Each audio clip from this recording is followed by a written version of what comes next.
Hi, Steve Cooper, Rank Success, and this video I've called the Great Police Promotion Whingefest.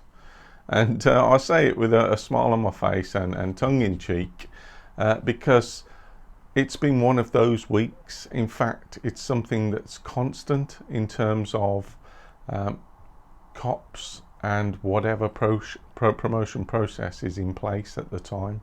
Now, when I say, Whingefest, I mean whinging, moaning, whining, complaining. So taking that kind of aspect, that perspective, it happens. And, when people don't get through promotion processes, whatever those promotion processes look like, and they look different in different forces, then, it's understandable that you're going to be disappointed, frustrated, angry, emotional, bemused, confused. It's exactly why I've just done an explainer video on the CVF. I've explained it in my toolkits, my digital toolkits that you can download anyway. But there's been such, over the last few weeks, there's been such a focus around the CVF and going back through the last year or so, that it's clear to me that there are some issues with the CVF, whether those are overtly or explicitly admitted by the College of Policing or not.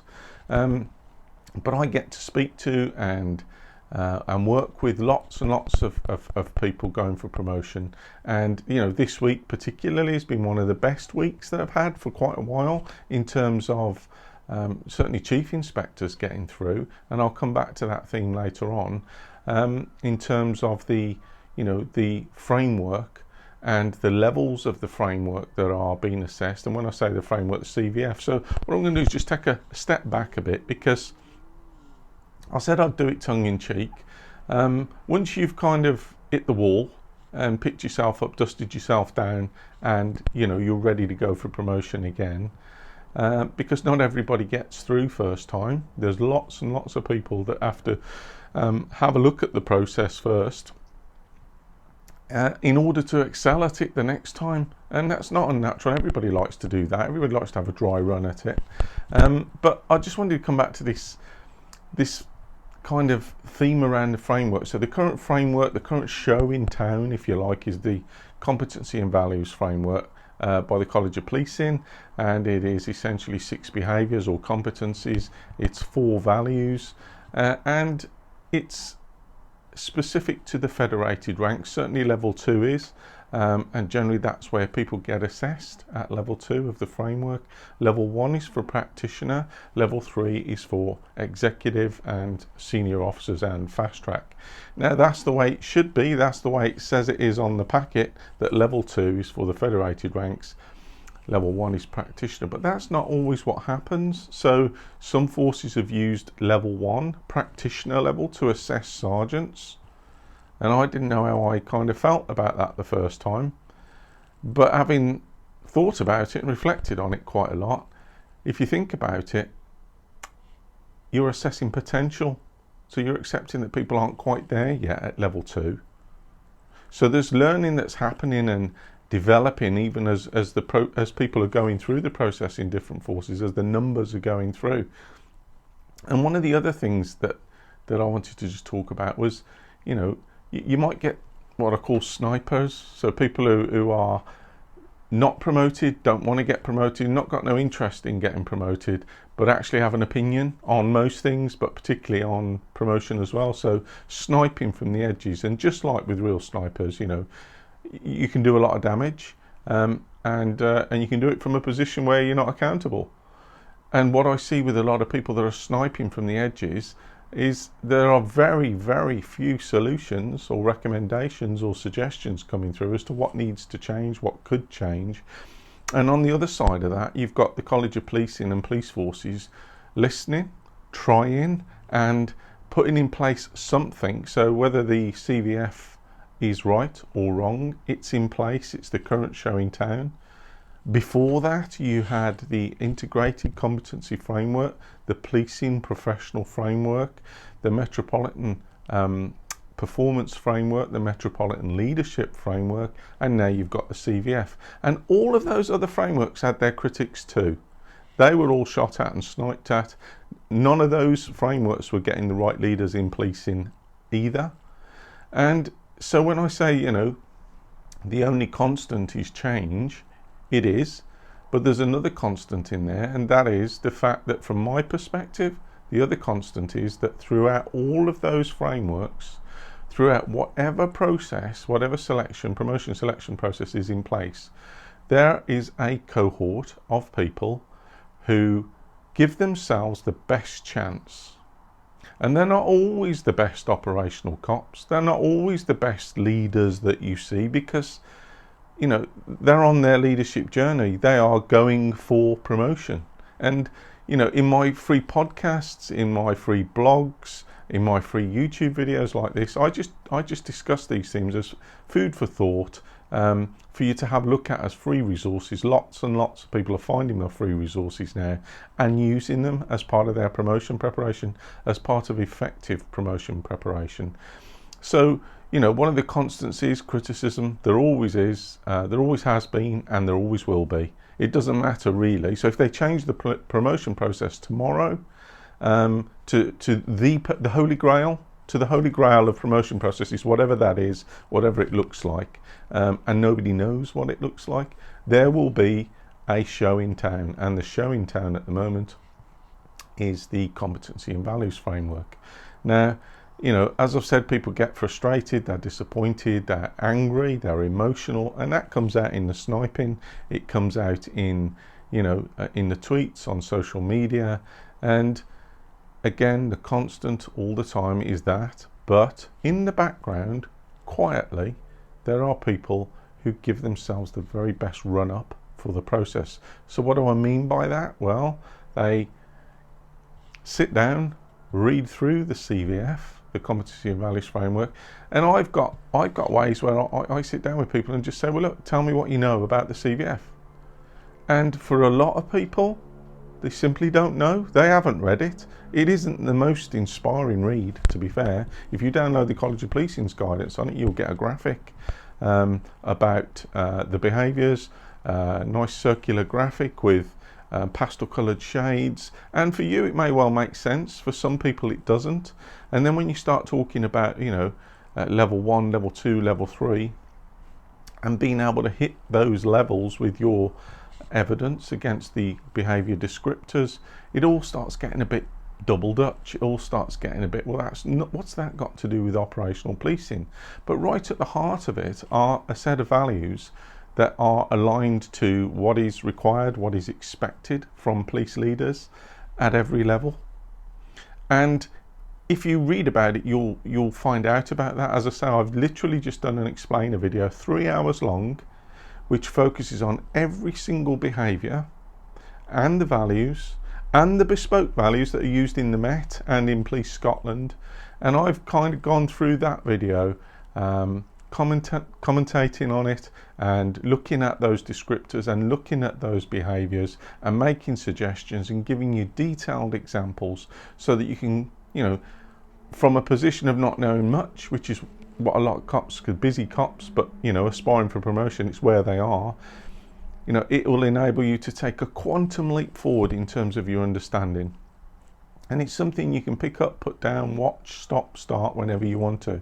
The point being is, along with all the other resources, free resources, and I provide now more free resources than you can shake a stick at. Probably the most, in fact, it is the most free material, good quality material, good content.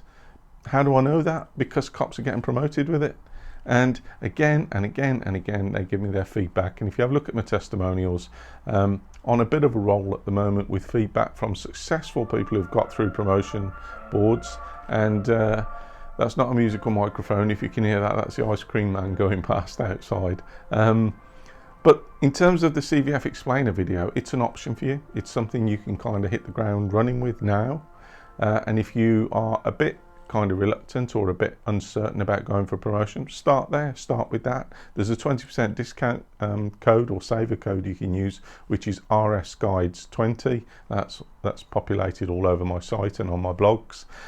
So RS Guides 20 will save you 20% off it, and start there. Have a look at that. I've also got free blogs on the CVF, free videos on the CVF on each of the values and each of the competencies, just to get you started.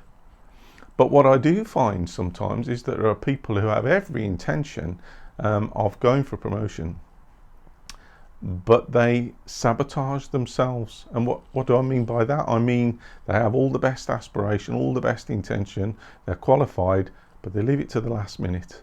And that could be 3 weeks, a month before a board, before a process, or they get pushed into the process by the timelines of when a process opens up. So, okay, you've got to get your promotion applications in for those of you that do them, or if not, you have to have your register form in for the process by a certain time. Now, I've done lots of videos on that about how that can disadvantage you when you're going for promotion.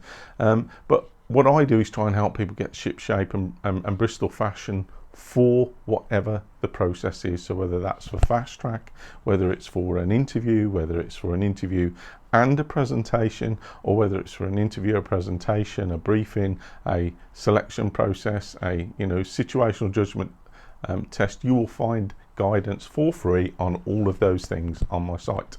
But coming back to the Whingefest, as I call it, it's natural. I mean, for me, it's just part of the territory, and for you it is, I expect, as well, because you probably hear it all over the place that there are good people in acting and temporary positions, and they're there for a reason, and they're good at the job, and they're making the most of that opportunity. And guess what? They're liked, they're respected, everybody feels good, they have a great environment, that they create as team leaders, acting team leaders, temporary team leaders.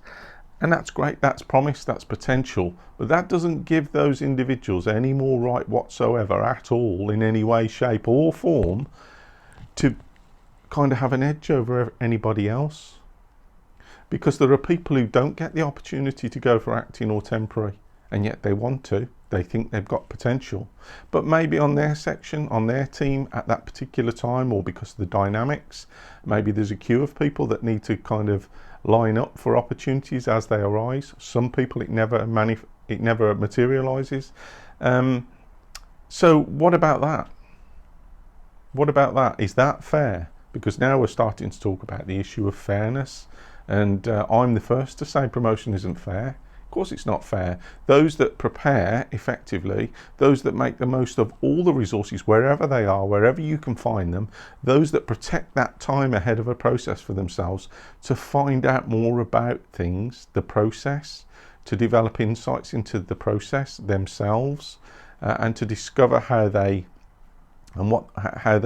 might react, what questions that they have or you have.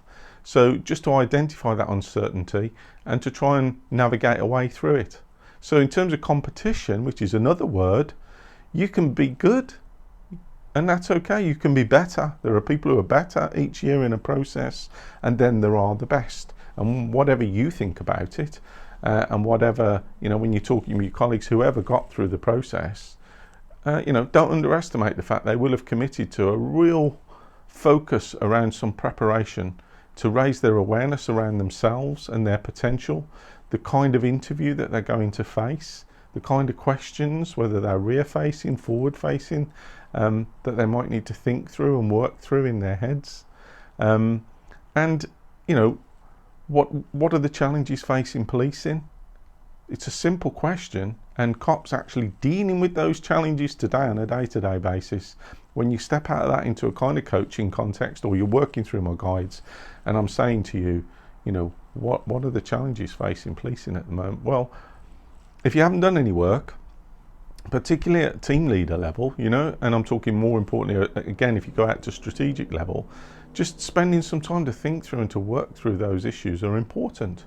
Because a lot of people will talk about what's happening in their team, in their station, in their division at the moment, which is great, because as a team leader, as a sergeant, someone going for team leader, you are going to have to know about that, and what your ideas are, what is the leadership that's required by you, how will you manage your team going forward, how will you lead them through difficult and challenging times, what will your approach be to performance management on your team.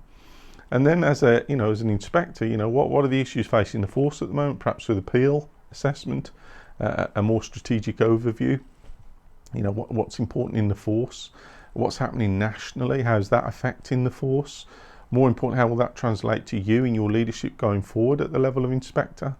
So again, bringing in the CVF into all of that, you can see that it's going to take you some time.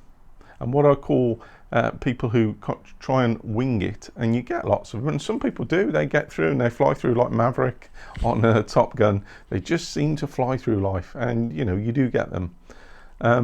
But for most people, it's hard to do that. So you can see by all the things, all the issues I'm talking about, it's far better to use your time. Everybody gets the same 24 hours in a day. So try and use that time, you know, effectively to try and give yourself that run up to a process, which is the constant, really. It's a constant that I find, you know, talented, capable, operational cops just don't do. And yet those that do it fly through. And they don't just kind of, you know, scrape in, they absolutely smash it. And you'll see them describing that in the testimonials quite a lot on my testimonial page. But, you know, in terms of the level 1, level 2, level 3, yes, they are levels within the CVF. But I find that unless you've included some aspects, some elements, some components of the rank responsibilities and functions and dimensions in there as well, then evidence is generally, or examples are generally not at the level that they should be. And that means also that, you know, that they may be at level 2, but they're not at the level of the rank. And I'm getting into some of the subtleties around here about how you present your evidence. And again, if you present your evidence tangibly to yourself on paper so that you understand it more than anybody else, what was the problem, the challenge, or the situation that you dealt with at the level you're at? What were the actions, the leadership actions that you took?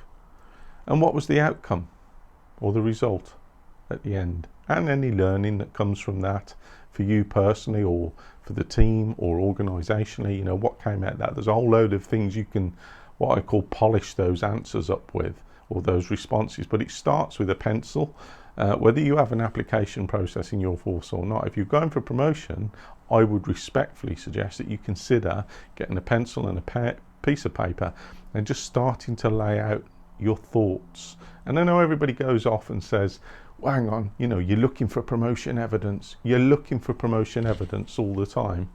And they say that in a kind of detrimental way. And I think I know what you mean by that. You know, people who look for evidence for the sake of it. I get that. But most cops, operational cops, are walking around with enough evidence to get through a promotion board, you know, within a couple of years, within 3 or 4 years tops. You've already got it. It's just trying to make sense of it and trying to put it down on paper, construct it, get some kind of structure to it, understand it yourself as to where it aligns to the competencies. And then what you're doing is you're working positively towards the outcome, your aspiration of getting promoted. It's a hell of a challenge to get promoted. And that aspect of competition is critical, really, because you're going to be competing against peers and colleagues, and there's only, you know, X amount of vacancies or posts available. And that's why certainly in some of the bigger forces where hundreds and hundreds of people are going for promotions and there's only, you know, 100 spaces available, then by definition, ergo competition. Not everyone's going to get through, and there's going to be a lot of disappointed, frustrated, angry, bemused individuals who, you know, some will adopt a growth mindset from there and go forward and try again, pick themselves up, get the feedback, and they'll present themselves again next year. Some may not, and some will become snipers. Some will start, you know, slagging the system off and then kind of accumulating that personality to the point where, you know, everybody's the same as everybody else, and, you know, there's no leaders anywhere. So what I would say is, whilst I would never seek to kind of come out and openly defend the College of Policing as such, it's big enough and ugly enough to defend itself, as are individual forces, what I would say is that I try to navigate or help candidates kind of navigate and tack and change course. Whatever the process, whatever the stormy seas or waters look like or sound like or feel like, I try and help candidates and encourage candidates. And I would encourage you to go for promotion. Doesn't matter what it's like. It doesn't matter what the process is like. If you believe, if you've made that decision, if you've taken the exam, then essentially you've made that decision internally, and you've got that belief that you think you've got what it takes to lead and to manage other people, a team of people or teams of people, we'll crack on with that, continue with that. That's an admirable aim. And don't let anybody, any of the snipers, any of the whingers, whiners, moaners or complainers, don't let them dissuade you, because as I've heard on the grapevine, and it's unsurprising to me, that there may well be some changes afoot in terms of how promotion candidates are assessed. I don't have any details. If you know any, please give me a call. But I've heard the rumour, I've heard the news that there may well be a new way of looking at promotion processes within the College of Policing, or they're looking at it. And if so, that's fine. It's not surprising, because I've alluded to the previous frameworks. So it's not a surprise that there may well be another one. Whatever the process, whatever the mechanism for getting promoted, essentially it boils down to integrity, honesty, fairness, respect, and you understanding what you do on a day-to-day basis. And most of the time, that's the same kind of stuff. There's only so many situations in policing, so it's just about spending some time, protecting some time and space for you to think through and to work through that evidence. And if I can help you with that, great. Half the time, with the people that have been successful, and I'm losing count now of how many have been successful, to sergeant, inspector, chief inspector. Some have gone on beyond that. So give yourself the best chance. Don't listen too much to the naysayers.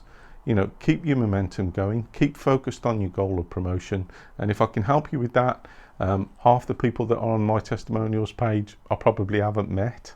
We've never met, but they feel they know me through these videos and through my products and through my services. So just, I understand what it's like. I've been there. My services, my videos are available, and products 24/7, 365, just the hours that you work, the same as policing hours. It's the most and the best free content in policing that you will find. So if you've got friends, colleagues, family, loved ones, or team members and peers, tell them about it. Tell them about Rank Success. It's available. The stuff I kind of make available is simple. There's no passwords, there's no registrations, no logins. It's flexible. You can download the digital guides to any compatible device. It's specialised, bespoke content for sergeants and for inspectors and chief inspectors. So it's a super briefing, if you like, on promotion before you go for promotion. So if you're going to read something, I do make lots of other recommendations. But if you want to have a look at something and make the best use of your time, have a look at the digital guides, the toolkits, the promotion masterclass video that comes with that. And the main key points around that are: it's convenient. You can fit it around your life while you're commuting, while you're working. As some people say, while they're walking their dog on the beach, they're listening to my dulcet brummy tones. I am constantly in the background, as I've alluded to. I'm innovating, I'm updating the content, I'm always thinking about it. I've been described as a bit of an anorak, which I take as a compliment. I do enjoy this. I want to get as many people through promotion systems, whatever they look like, in as many forces as possible, and I want to keep doing it. I've been doing it the last few years now. I'm on a roll at the moment with the people that are getting through boards. That makes me, that inspires me, and I want to do more of it. So the detailed, tried and tested police content that I'm putting out there is for you, for your colleagues, for your peers. Please make use of it, and if I can help any of you, get in touch, and I'll be back with another video shortly, and until then, take care.